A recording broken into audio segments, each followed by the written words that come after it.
pleased to be able to do an exclusive interview with Kevin Wade, the U.S. Senate candidate for Delaware, who won the Republican primary. His opponent is Chris Coons, the current Democrat senator. Hello, Kevin. Thank you for giving us this interview. Dana, it's great to be with you. I'm very pleased to be with you. I'm also pleased to be sitting in probably the most historic building in the first state of Delaware. This is Delaware's Colonial Courthouse. On the floor above me, in June of 1776, the Patriots in the first state of Delaware declared their independence, not only from King George, but also from Pennsylvania Colony. And here we are in the year 2014, and we're talking about basic freedoms, and we're talking about opportunity and the dignity of American citizens all over again. But it's good to be with you, Dana. Very good. I noticed in your debate with Coons that Coons brought up wealth inequality as a major issue. This is also a favorite topic for Obama. By coincidence, Friday, AUN-TV did an article about how wealth inequality has gone up and down throughout history, but there's always been a correlation where when the upper 1%'s wealth went up, the lower 90% also went up. That correlation broke down only 6 years in U.S. history, and those years are 2009 to 2014. In fact, the lower 90% wealth is back to where it was in the first term of Ronald Reagan, giving it 24 years of gains, yet the upper 1% wealth is at all-time highs, triple what it was under Reagan. Do you think it's a coincidence that the most extreme wealth inequality has come about only in the 6 years that Obama and Coons have been in office, and why do you think wealth inequality has become so extreme in 2014? Well, wealth inequality is the description of the symptom. The illness is opportunity inequality, and generally a lack of opportunity across the full spectrum of people in American society. We've found that it's far too easy to make money on Wall Street and far too hard to make it on Main Street. So we're having right now the symptoms emerge of the disease called government intrusion into the private sector. We have not only an intrusion into the natural and healthy life of commerce in this country, but we have a heavy hand on the scale that, well, right here in Delaware, we've had Fisker Automotives that took out $22 million of state taxpayer money and a couple $100 million of taxpayers' money from across the United States, all leading to a failure. The money's gone, the jobs were not created, winners were picked, and losers were selected, and in the end, we all lost. And that's just one more indication of the lack of confidence that President Barack Obama and Senator Chris Coons have in free enterprise. From that answer, Kevin, I think I may know what you'll answer the next one, but there's a lot of people think that wealth inequality should be actually legislated, and they suggest things such as confiscating all wealth over a certain amount, such as $10 million or $100 million. How do you feel about that? Well, it would be an interesting theory to test, but we've already seen the results of that experiment. It was called the Soviet Union. The Soviet Union, everyone had a job, but no one had a paycheck that could buy them anything in the stores. Everyone had a job, but no one really worked to produce goods and services that any of their neighbors needed. And that system collapsed on itself in a utopian search for, work for everyone and shelter for everyone, but it really didn't do a good job for anyone. So there's no reason for us in this country to repeat those terrible mistakes in the past. We have a system that works. This town that I'm sitting in now was a little coastal port back in the 1600s and 1700s. The people just struggled to get by, but in this economy that we call free enterprise, from the small settlement along the Delaware River at the top of the bay grew a tremendous industrial area, tremendous area of science and research we now know as Delaware, Northern Delaware. So that all happened without a large federal government. In fact, in the days of the most rapid increase in wealth and prosperity in the country, we had a federal government that was about the size of, well, a postage stamp. Good. There's a lot of myths about political parties and wealth. Delaware is not a poor state, yet it tends to vote Democrat. The richest neighborhoods in America tend to vote Democrat, such as Beverly Hills, Malibu, Manhattan, and San Francisco. Why do you think that is? Well, I think when people are on the ladder of opportunity, they seem to see the world with conservative eyes, where their money has taken hard work to earn, and they'd like to keep more of it. So people who are on the ladder of opportunity tend to vote Republican. It lines up with the core principles of the Republican Party. People have already reached the top, whether they're in Malibu or they're in, well, some of the worst neighborhoods in Detroit, are no longer on the ladder of opportunity, and they don't understand the magic that it brings. Okay. I noticed that Chris Coons was a Republican before going to college and became a Democrat in college. The same is true of Hillary Clinton. Why do you think this pattern happens so often? I don't think he understood. I don't think she understood why they were a Republican to begin with. It was just a label that was passed on through the family. And I believe they both were deeply influenced by the professors they had in the academic world. And perhaps they still don't have much of a, well, I don't want to go too far. They may not have the same core convictions that I've had because, for example, in my case, free enterprise has made a path of opportunity that I've been able to follow my entire life. I no longer work in a steel mill. I no longer sleep in a bedroom that has ice on the inside of the windows in the wintertime. All the comforts that my wife and I have been able to provide for in our lives have come from working hard and clipping the coupons and really following that path of free enterprise and opportunity. Chris Coons grew up very wealthy and went to very expensive private colleges, Amherst and Yale. How does your childhood and education compare? Well, at the same time he was a college debate champion at Amherst, I was dodging the hot steel in the number 4 rolling mill in a steel mill alongside the Schuylkill River. He studied, I guess he went to Yale Divinity School and learned right and wrong. Perhaps there I kind of learned it working the first shift. You don't touch another man's lunch bucket. You keep your word. You're there to watch him. He's there to watch you. And together you make product, you make steel, you make a paycheck for your families. There are different events that shape a man's life. I'm very content with my life experiences, and I think that my audiences and the people across the state of Delaware can connect and understand with the man that I am, because my life story is very much like their own life story, Dana. Interesting. On the issue of dealing with Ebola, there appears to be a very big difference between you and Coons. I know this came up in your debate. Coons has tweeted, "Stop freaking out about America's single Ebola death and start worrying about West Africa." He's also supported Obama's policy of allowing flights to America from Ebola epidemic areas such as Liberia. Sure. And from reading press accounts, it appears that Coons is a point man for Obama's policies, Ebola policies in the Senate.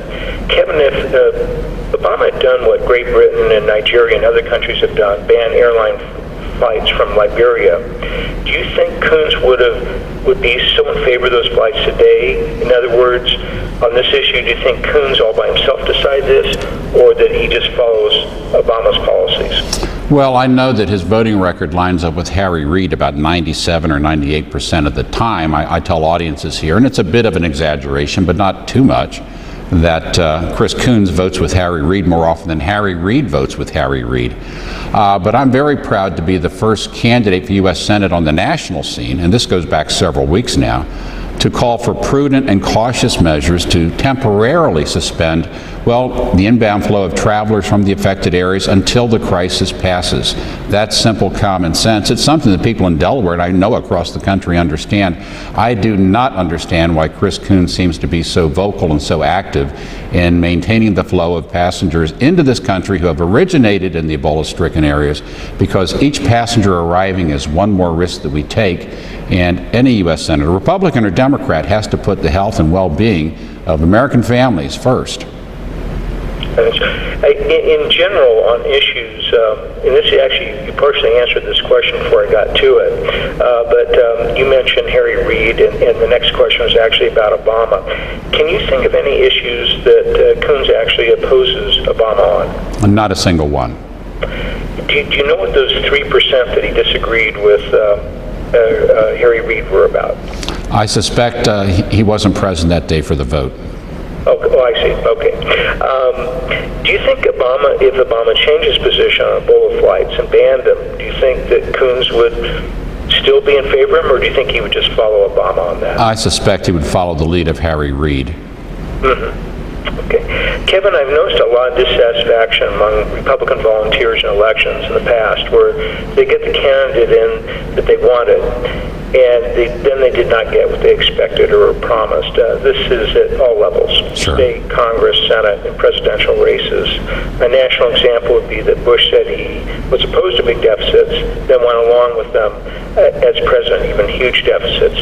Why should voters in Delaware trust you not to go squishy, using the word that Margaret Thatcher had for it, on issues? For the simple reason that I'm not going there to stay there. I'm not going there to build a career. I'm going there. The reason I stand in this race, Dana, is because I love my country. And by birthright, I had more opportunities than, most of the men who've ever lived on this earth have ever seen. And my wife and I have made a good life by taking full advantage of those opportunities, not only for our own benefit, but we've also helped many others along the way. I and many of your listeners know that we are in, jeopardy of no longer having that America to pass on to our children and our grandchildren. So I don't go to Washington because I need a job. I have a job. And I don't go there to have a business card because I have all the business cards I would ever want. I go there because I worry about my grandchildren and what they will inherit.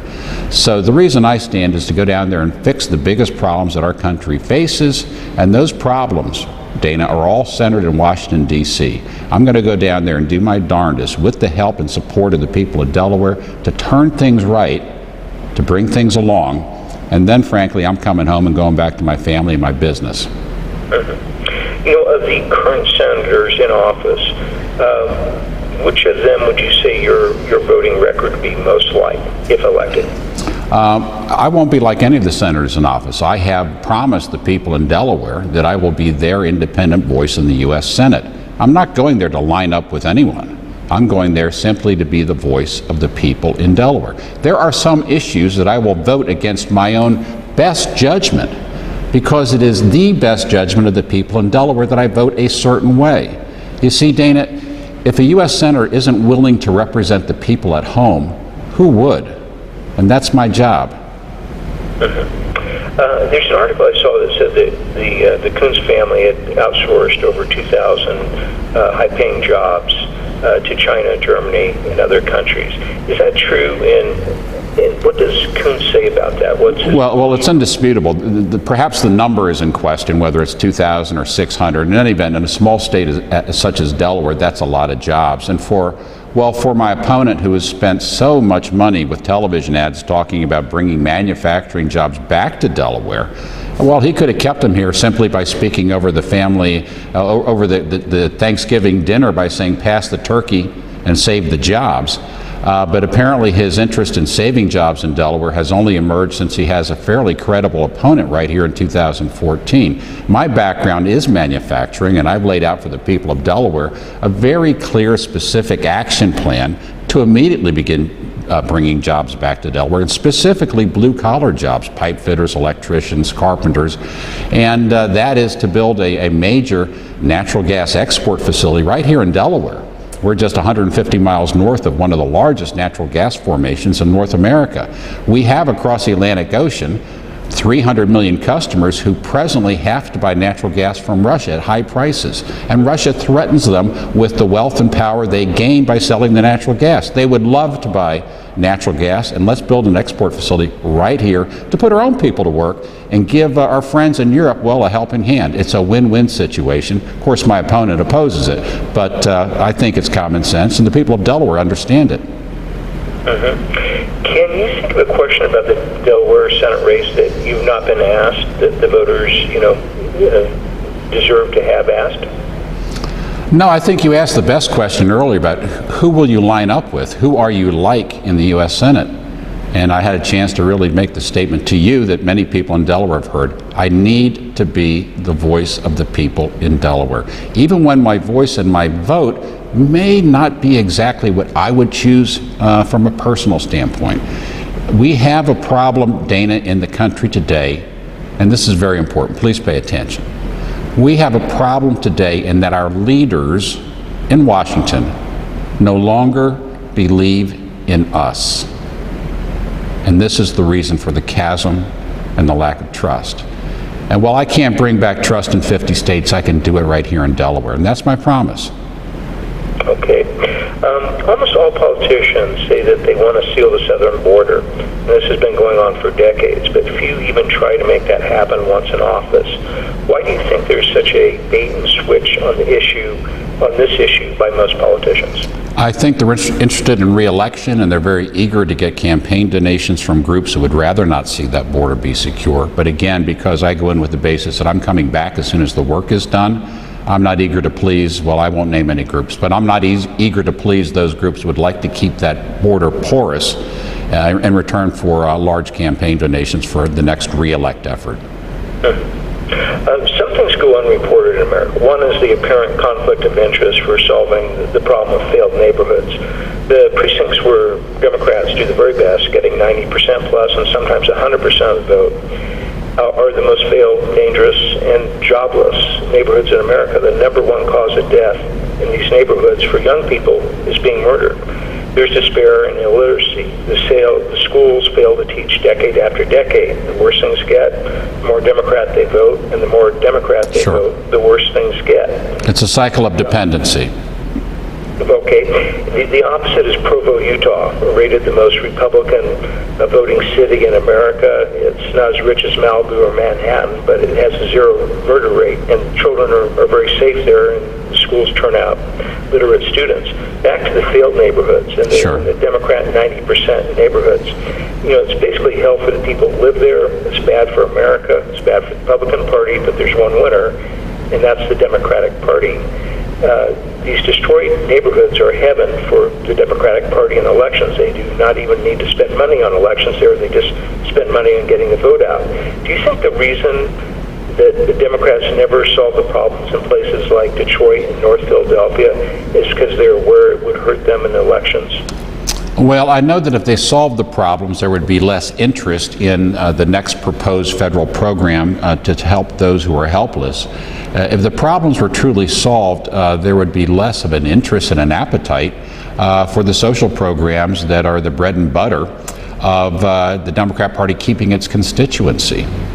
We can take a look at, Detroit, Michigan. You go back to 1950, it was the mecca of blue-collar jobs. That was the highest wage city in the world. It drew people like a magnet. It was growing fast.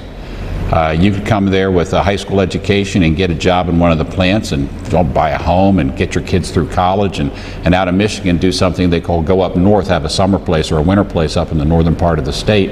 But that's all gone now. The Democrats have governed that state since that city since the 1960s, and now it's broken bankrupt.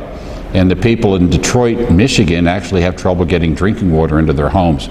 That's not the path for America to follow. I think it all started with that promise: if you like your health insurance, you can keep your health insurance, period. I think people know that they have been misled, not only in small ways but big ways.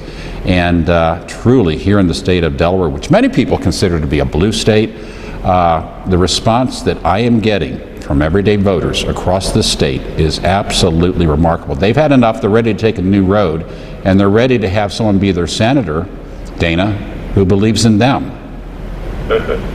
What would your number one priority be in the Senate if elected, legislation-wise? There's only one thing that's number one at this point, and that's stopping the entry of Ebola into the United States.